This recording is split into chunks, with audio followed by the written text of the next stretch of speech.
Hey everyone. Tonight, Jenny and I are going to be presenting on adolescent social relationships and in particular, romantic relationships. So as an introduction, a central feature of social development in adolescence is the emergence of romantic relationships. These relationships strike new ground for young people, representing a never-before experienced integration of passionate attraction and sexuality into the voluntary and mutual relationships that characterize the world of peers. Although children can direct passionate feelings toward a peer, it isn't until adolescence and the onset of puberty that such feelings become linked to sexual desire and thus channeled towards interaction with a potential partner. The description of adolescent romance as the initial union of sexuality and passion in a peer relationship does not depend on the gender of the partners, applying equally well to same and opposite sex pairs. Adolescent romantic relationships can be an important learning context and training ground for their future close relationships. Adolescent romantic experiences are the initial steps on a journey toward a loving and committed partner relationship that characterizes the adult world. So just to give a little historical background on romantic relationships in adolescence, dating has come up, and it is more of a modern term, and the social experience is linked to more of the modern world versus a courtship process. In previous eras or previous times, these courtships were selected by family members and not driven by the adolescent. They were selected by the family based on patterns of kinship or economic advantage and didn't really consider the free choice of the young person themselves. So this parental influence kind of decreased during the period of the Industrial Revolution. Their influence on partner selection began to wane when young people were increasingly provided with economic opportunities outside of the home. And furthermore, this kind of shifted a focus and empowered adolescents. So the courtship was kind of more on their end of things, and it was based on their romantic feelings rather than their parental influence. So some trends that have occurred in history to kind of bring adolescent romantic relationships into light. The first one is adolescence was coined as a distinct period of development. The second one is the social trends that introduce compulsory secondary education. This this was an effective period because it brought young people into extended contact with a wide variety of potential dating partners. And these potential dating partners were from a wide, diverse socioeconomic backgrounds. A third trend was the rise of a popular teenage culture. So they communicated via radio, magazines, and eventually television, which led to kind of this creation of a shared set of rules that promoted dating and romance. And the last one is a shift from rural to urban living and the widespread use of the automobile. Also, the feminist movement and the sexual revolution had something to do with this progression and normalization of dating. So when we define romantic relationships, researchers are kind of at a standstill. It's kind of a methodological issue whether they should call them romantic relationship or use the slang terms that adolescents use at that time. For the sake of this chapter, they have chosen to use both romantic relationships as well as boyfriend and girlfriend, just so that they're not generalizing too much or too little with the slang terms of dating and adolescence. So we need to kind of set a boundary between relationships and activities. So romantic activities can happen solely couple-based, or they can be group-based. Relationship status focuses on the connection between two partners, while dating and romantic activities kind of focuses more on the content of those interactions. One thing that is important to note is that sexual activities can occur in both romantic and non-romantic relationships. So this can be characterized as hookups, which is more of a one-time experience. It's a short duration of sexual experience for these adolescents and is not really likely to be confused with the term romantic relationships. On the other hand, friends with benefits, or FWB for short, are can be enduring and have multiple meanings for boys and girls. So these are relationships, but they're not fully they're not stable. That's a good way to put it. But they are enduring. And we also can talk about platonic cross-sex relationships. So these are normative during the teen years, and when peers engage in activities with the other sex, this provides insights into the ways of the other gender and gives potential for a romantic relationship to emerge. So some prevalence and pattern statistics. A lot of this data is from the Ad Health Longitudinal Survey. And it shows that romantic relationships in adolescence are common and that the frequency of these relationships increases with age. So for example, we have 12-year-olds, 15-year-olds, and 18-year-olds. As you can see, the statistics go up from 25 to 50 to 70% of these adolescents report a romantic relationship in the past 18 months, which is a pretty significant amount. We can also talk about liked relationships and know that these represent about 10% of youth. And these liked relationships are not synonymous with being in a romantic relationship. And sometimes researchers put the two together when they should probably remain separate. Also, we can talk about the duration of adolescent romantic relationships. So they're shorter, lasting between days or 1 week, and up to about 4 weeks or so in early adolescence. And then that duration of that romantic relationship increases with age.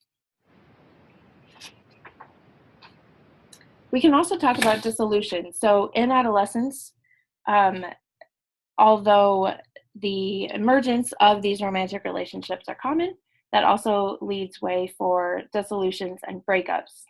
They are both common and frequent in adolescence, and they also increase with age, but the likelihood of reporting a recent breakup decreases with age. In discussing gender, in early adolescence, boys report more romantic relationships, but girls report longer duration of those romantic relationships. In adolescence, girls are more intensely supervised in general by parents, so this might be an issue when reporting these romantic relationships. In then mid to late adolescence, girls are more likely to report romantic relationships. This could be a result of the supervision. And also in mid to late adolescence, we start to see younger girls pairing with older boys. So we might see like a freshman or a sophomore, probably a sophomore in high school, maybe dating or hanging out more with a junior or senior rather than somebody in her own grade. We also see this trend continuing into adulthood, and it has evolutionary roots for reproductive success. In talking about culture, throughout this whole chapter, it was noted that culture could be more studied in romantic relationships as most of the information comes from North America. But we do find that adolescents of Asian descent are less likely to report a romantic partner in these adolescent years. And with Latina adolescent girls, they report more parental restrictions during adolescence in terms of dating. In Black adolescents, they report more durable relationships. And we see in European, Israeli, and Australian adolescents that romantic relationships are common. And this could be because of differences in the way the terms are used between North America and these other countries in order to capture adolescent dating and romance and how they are interpreted. Next, we can talk about sexual minority youth. So when this chapter was published, about 5%, according to AdHealth, of adolescents reported same-sex attractions. And research shows that they have the same statistics in terms of duration and frequency of romantic relationships as heterosexual youth. Next, I'd like to move on to some of the theories of romantic relationships. So there's two kind of main ones. First is attachment theory, and the next one is a developmental contextual theory. So in attachment theory, it's based on an understanding of close relationships. So many of you might have heard of parental attachment theory. This kind of piggybacks going into adolescence. And Hazan and Shaver in 1987 extended this parental attachment theory into more of the adolescent relationships in the romantic domain. This is kind of a transfer of attachment figures, like I said, from parents to more of the adolescent peer relationships. And we can talk about secure versus insecure attached adolescents. So a secure attached adolescent is more comfortable in their relationship and trusts that their partner will support them in times of stress, where insecurely attached adolescents are kind of uncomfortable in turning to their partners for support. So next we can talk about the developmental contextual theory, which is kind of building off of Bronfenbrenner's idea of the nested ecological context. So this kind of describes romantic relationships as multi-layered, and adolescents shape and are shaped by their environment and their values. So they have microsystem influences, including the peer group and family, and then more of the macro systems, which are more broad, that kind of develops their beliefs of romantic love and appropriate timetables for romantic engagement. We can talk about intimacy and sexuality, and they kind of bring the romantic dyad together, while identity and autonomy support the existence of the two distinct individuals within the same relationship. So continuing on the theories, we have Sullivan, Erickson, and Dunphy. So Sullivan first oriented the field to the importance of romantic relationship for the mastery of psychosocial tasks, especially intimacy and identity. So as you see, it's sexual expression within the context of a close peer group. And there's those two developmental milestones, which has to do with intimacy and sexuality.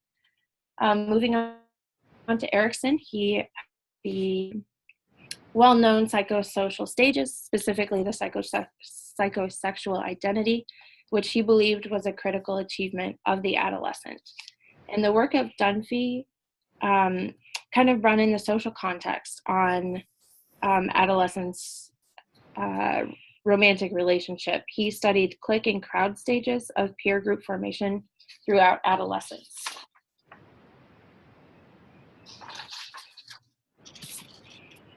Some early stage theories. The first one focused more on dating activities, which was kind of a new thing at the time. It begins with an awakening of sexual interest and then ends with the final adult outcome of a permanent love object, as he described it. Next, McCabe conceptualized adolescent romantic relationships as central to the sexual identity.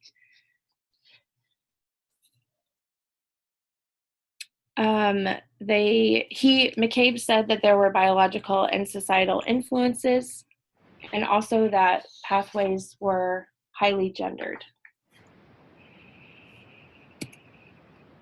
Next, we have Furman and Weiner.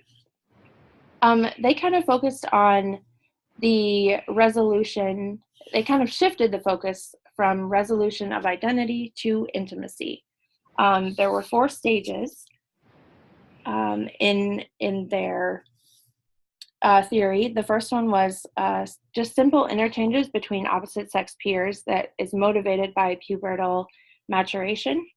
And they quickly move on to stage 2, which is casual dating. It fulfills their need for affiliation as well as sexuality. Stage 3 is more a stable relationship. So attachment starts to emerge. And then we move on to the committed relationship, which young people are increasingly able to provide caretaking functions for their relationships, which carries over into other relationships in general. Brown characterized his stage as identity is supported by romantic development. So he looked at the integrated self-image, in particular, the romantic self-image. So his stage 1 was the initiation phase, which is triggered by puberty. Next, we have the status phase, which was kind of a novel idea at the time. The social status in the peer group is highly linked to having romantic involvements. Stage 3 is the affection phase. They're more open to the individual expression of affectionate needs and less tied to those group values. And then the bonding phase of romantic development, when their identity needs are fused with those of intimacy at that stage. Another contemporary stage theory is that of Connolly and colleagues, where they talked about socio-emotional tasks that are articulated, and there's an intimacy, or there's an interplay between intimacy and autonomy. So this stage is driven by passion. They're motivated by sexual and passionate forms of intimate expression. So the first stage is an infatuation stage, driven by that passion. And then the next one is an affiliative stage of romantic development that has a supportive role of the friends, the peer groups. And then you have an intimacy stage. And then the last stage is that committed stage. So kind of an overview, we have stage 1 that occurs in early adolescence. They're kind of in their peer groups. They do shared activities. Then in stage 2, they're exploring those romantic relationships by casual dating and in groups. And then by stage 3, towards the end of high school, they're more seriously exclusive with one peer, and that peer involvement doesn't occur as much.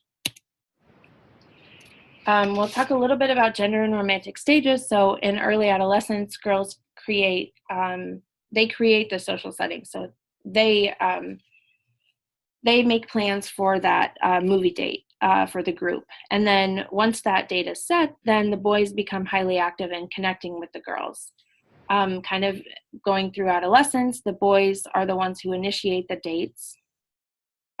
This is a role that boys and girls both kind of understand, and then the girls shape the quality of the relationship as they are more emotionally involved at that point. There are differences in romantic stages, the progression of a specific romantic attraction, as well as a varied set of romantic experiences at one age point. And then we have what's called inter-individual, which we can talk about early starters and late bloomers in terms of romantic stages. So early starters are somewhat common. They have a larger amount of dissolution and partner turnover. So these are the ones that start relationships sooner than their peers of the same age. They're very intense all throughout, from start to finish of that relationship. They're more likely to cohabit or marry before age 25, which is earlier than the common age for that. And then there are some more or less predictors of these early starters: insecure parental attachment, low parental monitoring, if the parents are divorced, particularly if there's conflict in that parental relationship, and if they associate with an older peer group. Late bloomers, there is not as much research on, but there are these late high school age students who have no experience in romantic relationships or activities. They tend to be less embedded in peer networks and kind of lack intimacy with friends in high school. Some temperamental factors such as shyness has been predictive of this. If they're a little bit overweight or obese, they're less likely, or they're more likely to be a late bloomer, as well as if they have a physical illness. Talking about culture and timing, with Asian cultures, there is a delay of the onset of cross-gendered activities in romantic relationships. With Latino adolescents, they have delayed romantic experiences, but this could be because of parental values in the home. And like I said at the beginning, there's always potential for future research in this area of culture.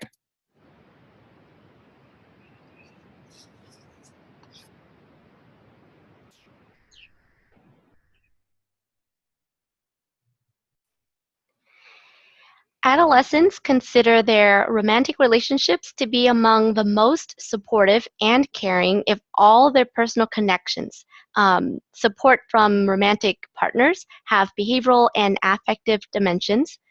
So some common behavioral demonstrations of support include spending time together, exchanging gifts, and acknowledging the couple status to others.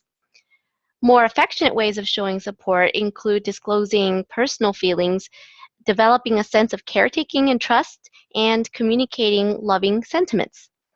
The developmental link between age and romantic support is mediated by adolescents' growing skill in maintaining longer-term relationships, as well as the increasing salience of romantic partnerships in their own lives and in the lives of their peers. Older adolescents, relative to their younger counterparts, consistently spend more time with romantic partners, and also they've noted more trust, communication, and feelings of love in their romantic relationships. The support processes can also vary with gender and cultural context. So, for example, girls and boys have been shown to be similar in their reportings of the behavioral dimensions, such as spending time together as a couple. But there are also marked gender difference in terms of the emotional support that is perceived. So girls generally view their romantic relationships as more nurturing, caring, and affectionate than boys. And this pattern suggests that girls and boys experience their relationships a bit differently, even though the time they spend together is comparable. Ethnicity also moderates the degree of support expressed in romantic relationship. So, for example, African American youth describe their romantic relationships in less supportive and caring terms than white adolescents. Researchers attribute this difference to strong family values of the African American culture. So, in this context, extensive connections with a large kin network are valued, leaving relatively fewer personal resources to devote to deepening of a specific relationship.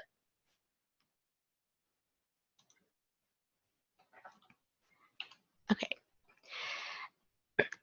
Adolescent romantic partners most commonly argue about issues that relate to the functioning of the dyad, including jealousy, trust, neglect, and betrayal.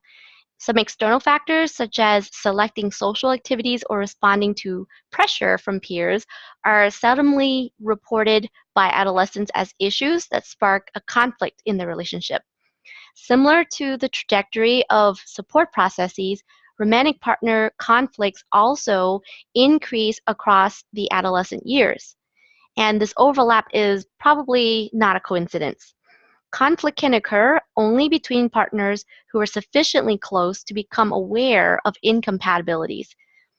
Relationship partners must have cultivated enough emotional investment in the relationship to enter into a conflict rather than taking the easier path of letting the relationship dissolve without a struggle. So, according to adolescent self reports, the most common conflict negotiation strategy used with a romantic partner is compromise. This includes listening to the partner, expressing personal feelings, and proposing mutually satisfying solutions.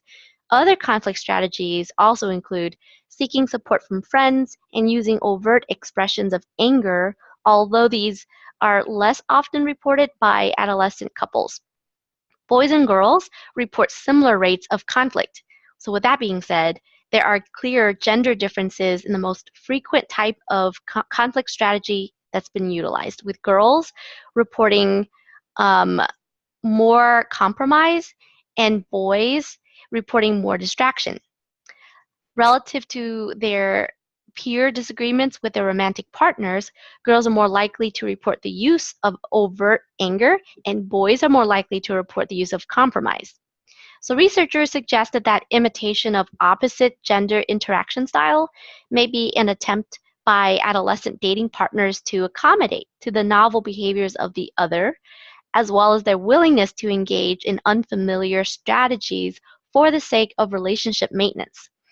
Observations of adolescents' conflict processes paint a somewhat different picture than the one based on self-reports. In contrast to self-reported use of compromise, the most commonly observed strategy by adolescents is actually to disown the conflict by downplaying its significance or impact on the relationship. Adolescents use an integrative strategy in which they sincerely engage with the conflict and try to negotiate a solution that will enhance mutual understanding in the relationship. This integrative style only emerges as typical in the young adult years, and the relative maturity of this style is evident in its link with relationship durations of 2 or more years. In contrast to these more adaptive techniques, a minority of adolescents approach disagreement in a coercive manner, using conflictive strategies that escalate the interaction into negative confrontation, which fails to resolve the issue. Unsurprisingly, the conflictive strategies do not resolve the disagreement, but rather they contribute to the further destabilization of the couple, leading to the rapid termination of the relationship. Conflictive strategies also have the potential to escalate the argument to the point of physical aggression. Adolescent dating violence is an important issue, but was not really discussed in this chapter.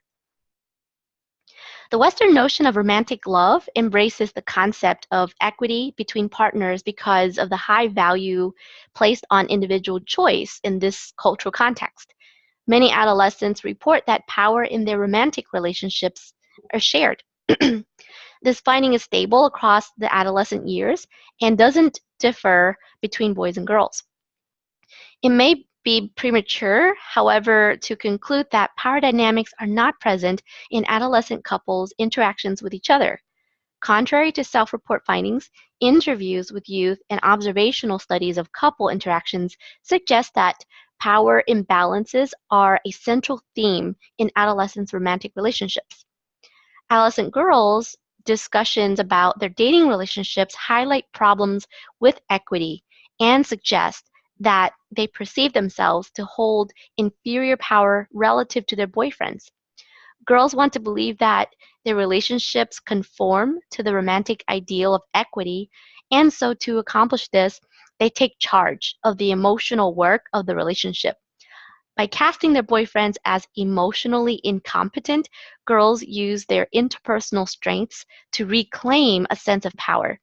One study of adolescent girls and their boyfriends found that girls who acknowledged a power imbalance in decision making are satisfied with their relationship as long as they feel in control of the discussion that led to the decision. In theory, the achievement of equity would necessitate the kind of self-expression and active listening skills that are compatible with a strong sense of self and an ability to maintain this separateness while interacting with romantic partners instead of suppressing one's perspective. However, the links between power, identity, and autonomy have not yet been explored in the context of adolescent romance. Intimacy has been connected to power processes.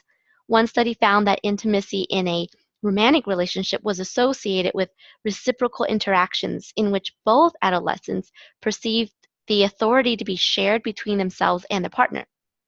Power imbalances may also encourage some girls to use their sexuality as a means to regain a sense of control, much as they are thought to seek control by managing the emotional tone of the interaction. Studies of romantic partners suggest that this dynamic is more central to the adolescent period than originally thought. Romantic relationships do not occur in isolation, but are connected to adolescents' relationships with their families and their friends.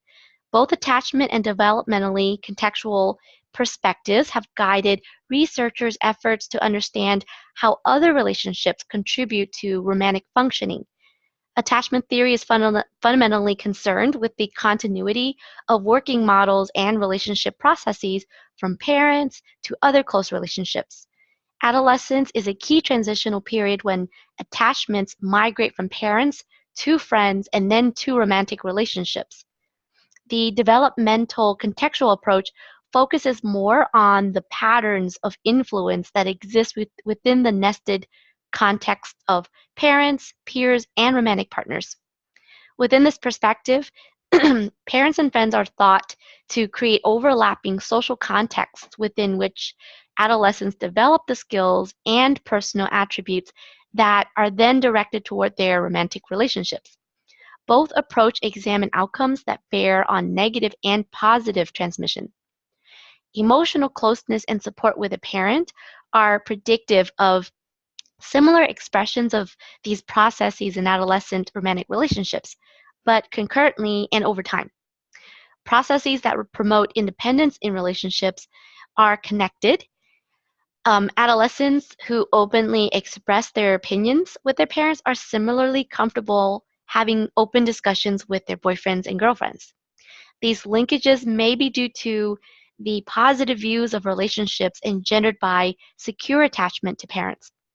So, two longitudinal studies examining romantic development find that secure parental attachment in late adolescence is predictive of mutual caring, emotional investment, trust, and intimacy with a romantic partner in emerging adulthood. In light of the substantial role that peers have in shaping adolescent romantic involvement, it is not surprising that considerable overlap between friend and romantic quality has been found. Adolescents' closeness, trust, and openness with their friends are all mirrored by comparable qualities in their romantic relationships. Autonomy with friends also generalizes as adolescents who feel confident expressing their differing views with their friends do this with their romantic partner as well. A similar pattern of continuity is apparent for more negative aspects of friendship and romantic relationships. So, levels of argumentativeness, hostility, and annoyance are all correlated between friends and romantic partners. For some youth, these negative peer tendencies may crystallize into stable patterns of bullying, and this too can be carried over into the romantic relationships. So, consistent with this, a study of young adolescents found that romantic relationships of youth who bully are characterized by little attention and support, as well as gross imbalances of power. So, clearly, an important task for adolescents is learning to balance the competing demands of friends and romantic partners in ways that promote harmony and agreement in the two social contexts. In essence, independent consideration of the contributions of parents and friends to romantic qualities belies the more accurate reality that these relationships create overlapping contexts of social experience within which romantic development occurs. Two such patterns of overlapping influence are apparent in the literature, namely conjoint effects and primacy effects. Hopefully, I'm saying that right. Conjoint effects on romantic processes are obtained via the shared contribution of parents and friends. In essence, these effects suggest that both families and peers complement the influence of the other, thereby enhancing the overall outcome. A 2006 study found that adolescents who indicated high support based on the level of support from their mother, best friend, and romantic relationship saw themselves as highly competent in their romantic relationships. Highlighting the importance of nested contexts in development, conjoint effects have also been noted for the relationship process of romantic autonomy. Another group of researchers found that autonomy with mothers and best friends was conjointly associated with this attribute in romantic partnerships. As with positive processes, conjoint negative influences can also be seen. Hostility with family members and with friends has been shown to jointly contribute to patterns of conflict that exist between adolescent couples. By primacy effects, this refers to those that showcase the supremacy of one relationship context over that of the other, such that the presence of the more dominant agent overshadows any direct links attributed to the other party. In terms of adolescent romance, peers and friends may hold a position of primacy influence relative to parents. Such an effect is evident in a study that examined the links among working models of parents, best friends, and romantic attachments in middle adolescence.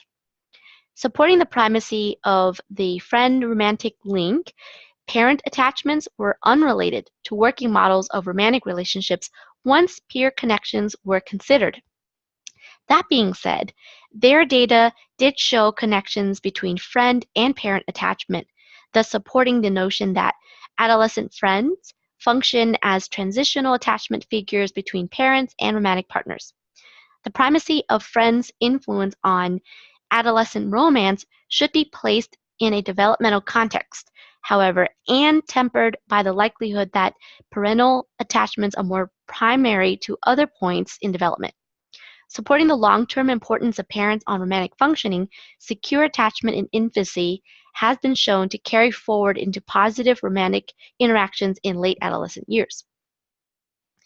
Intense feelings of love uniquely characterize romantic relationships. This state of high arousal elicits strong physiological, cognitive, and emotional responses from adolescents. Young people in love report frequent mood swings, sleep loss, and an inability to concentrate on day-to-day tasks because of obsessive thoughts of their beloved.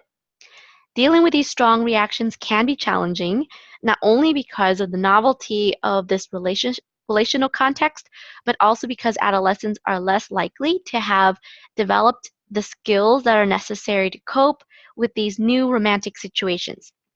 Although romantic relationships are normative and developmentally beneficial, from the point of perspective of the adolescent, they can also be a significant source of stress. Theories of adolescent coping indicate that when stress levels move beyond the psychosocial resources that are available to them, their adjustment is likely to suffer. It appears that adolescent romantic relationships may at times overwhelm adolescents' coping resources, as their romantic involvement has been linked to depression, anxiety, poor academic performance, and delinquency. A review of the findings linking romantic relationships to mental health problems suggests that this overlap may be viewed as operating at three levels. At the level of the individual, we argue, or the authors argue, that the deviations from normative romantic trajectories and negative cognitions about relationships both contribute to poor adjustment with romantic stress. At the level of the dyad, they note that the poor quality romantic processes can compromise a young person's adjustment. And then at the contextual level, the authors considered how romantic stress can be amplified by unsupportive peer and family connections. Both internalizing and externalizing symptoms may result from dysfunction at each of these levels. A controversial finding from the AdHealth dataset, published by Joyner and Udry 2000, indicates that having a romantic partner in the last 18 months is associated with depressive symptoms. Because this finding runs counter to the idealized notion that romantic love makes people happy. Developmental researchers have been motivated to search for an explanation to this link. A major focus of this research has been to identify the relationship cognitions that underlie depression in the face of romantic involvement. So rejection sensitivity is another relationship cognition that puts adolescents at risk for maladjustment when they begin dating. The construct of rejection sensitivity refers to the anxious expectation of rejection in close relationships, which in turn causes adolescents who are high in this attribute to emotionally overreact when instances of rejection are experienced. Rejection sensitivity develops early in life by way of negative messages about acceptance and rejection communicated by parents or other significant figures. Youth who receive such messages are thought to become hypersensitive to rejection, a state that ironically makes them behave in ways that increase the likelihood that rejection will actually occur. These youth do not trust their romantic partners and are hostile towards them, yet are willing to engage in antisocial or self-silencing behaviors to maintain the relationship. Shifting focus from the individual to the dyad, negative romantic interactions are also thought to underlie the psychosocial difficulties of adolescent partners. Similar to adult romantic relationships, it has been suggested that adolescent couples can develop repetitive patterns of criticism, contempt, defensiveness, and withdrawal in their interactions with each other. Depression, anxiety, and low self-esteem have been reported by adolescents whose relationships are characterized by high level of conflict and criticism, low levels of support, and an imbalance of power between the partners. The volatile and unstable nature of these relationships likely pushes them toward dissolution, which in and of itself can compound the effects of negative processes. Relationship, so in sum, relationship endings can constitute a significant interpersonal loss for young people, engendering feelings of worthlessness, abandonment, and despair about their romantic future. When such negative feelings persist, romantic loss may go beyond adolescents' ability to cope, resulting in significant mental health problems and, in particular, depression. Individual differences in interpersonal sensitivity to rejection have been shown to be important. Um, so, an example would be a study found that highly sensitive girls were most likely to report clinical depression following the experience of a romantic disillusion. The number of breakups that an adolescent has experienced may be another important moderator of psychological distress. Youth who report a large number of relationship turnovers likely experience accumulating feelings of loss that eventually overwhelm their coping resources. Consistent with this, youth identified as having a persistent pattern of multiple relationship startups and terminations report more depression than other adolescents, as well as other problem behaviors such as binge drinking and minor delinquency. So to put all together this entire chapter, developmental research on adolescent romantic relationships has come a long way. From a rather uninformed starting point a decade ago, from when the chapter began, a substantial literature on this topic has emerged. Spurred by the seminal publication of Furman, Brown, and Faring in '99, and the groundbreaking SRA presidential address of Collins 2003, we now have compelling theoretical frameworks that help us understand the developmental significance of this relationship. Our understanding of adolescent romance has improved in several key areas. These include defining the unique attributes of this relationship, mapping patterns and prevalence in multiple contexts, charting developmental progressions in structure and quality, describing normative pressures, linking relationship processes and developmental tasks, connecting romance with other key relationships, and exploring the ramifications for psychosocial adjustment. These many advances lead us to better appreciate adolescents' romantic relationships as a pivotal bridge between the relationship context of childhood and those of the adult years. One useful direction for future research, one useful direction to redress this issue would be to use qualitative methodologies to gain a richer understanding of relationship boundaries and validate our definitions of the romantic landscape. Our theories need to be more broadened to account for varying trajectories of development that come from different baseline experiences. Romantic norms are critical to examine cross-culturally if we are to appreciate which aspects of the human need for love and belonging are expressed universally and which are unique to specific ecological contexts. Broadening our views of trajectories, it would be important to consider relationship processes within the developmental cycle of an individual relationship.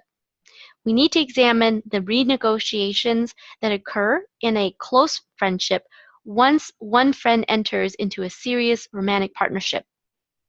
Lastly, it would be important to incorporate some aspects of romantic relationship functioning into the clinical assessments of young people presenting with mental health issues. And this concludes our presentation. Thank you for listening.